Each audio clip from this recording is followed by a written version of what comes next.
The Time Traveler's Memory by Ashley Lowry. Chapter 2.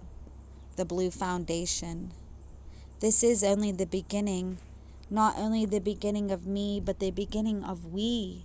It feels as though my crew is rising through a structure that we have never fully known, a structure that somehow feels both ancient and entirely new.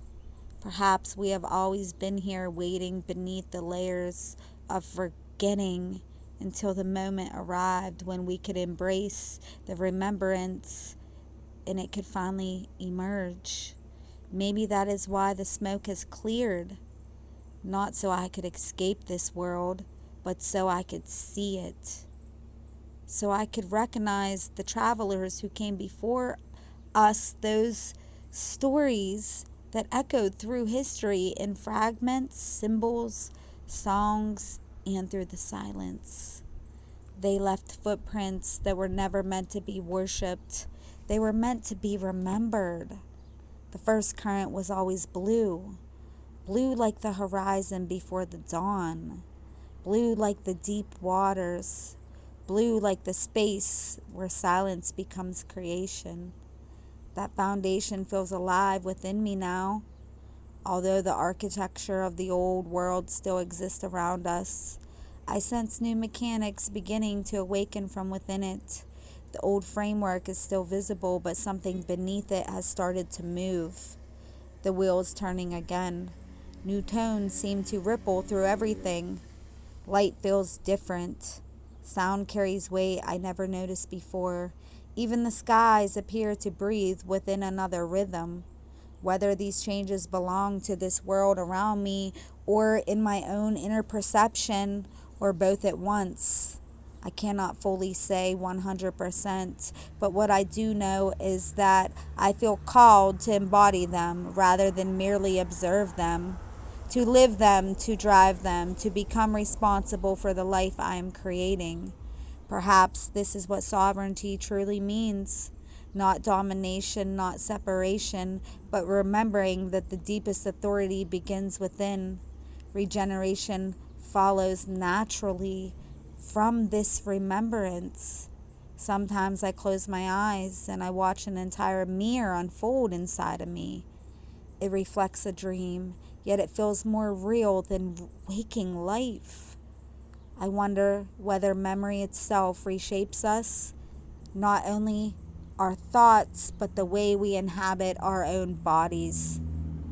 Sometimes I imagine every new understanding as another color entering the spectrum of who I am becoming, not replacing what came before, but revealing dimensions that were always waiting beneath the surface so they could be cracked open and the barriers can be broken. This feels like both an ending and a beginning, the end of one identity and the birth of another.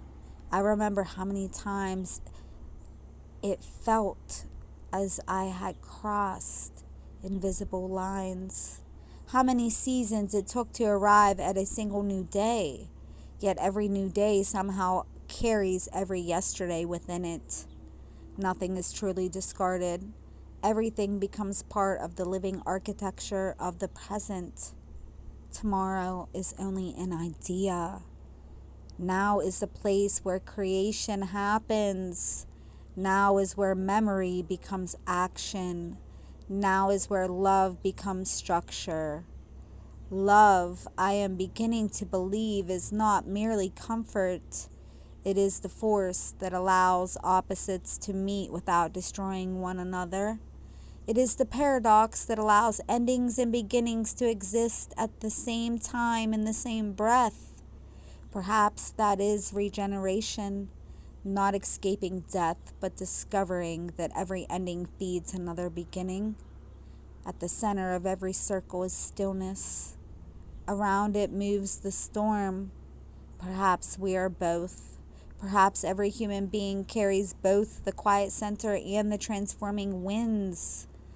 This is a part I feel called to remember, not only for myself, but for those walking beside me, because memory could fade, fear could scatter us, Life can convince us that we have become strangers to one another, yet something deeper remains connected. When my companions walk through their own waters of transformation, I hope they remember this. Do not mistake change for loss.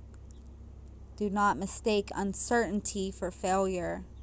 Do not mistake the unfamiliar for the absence of home. Sometimes becoming requires us to release every map that we once trusted. If we're building anything together, it begins with presence. It begins with the remembrance of who we are becoming, even when we cannot yet explain it or fully articulate it. There are moments when the world appears exactly as it always has.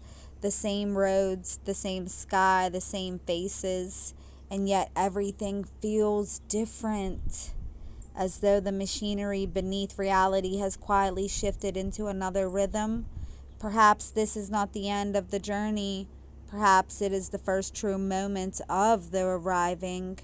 And if we have indeed come this far together, then let us remain awake. Let us remember. Let us build what comes next.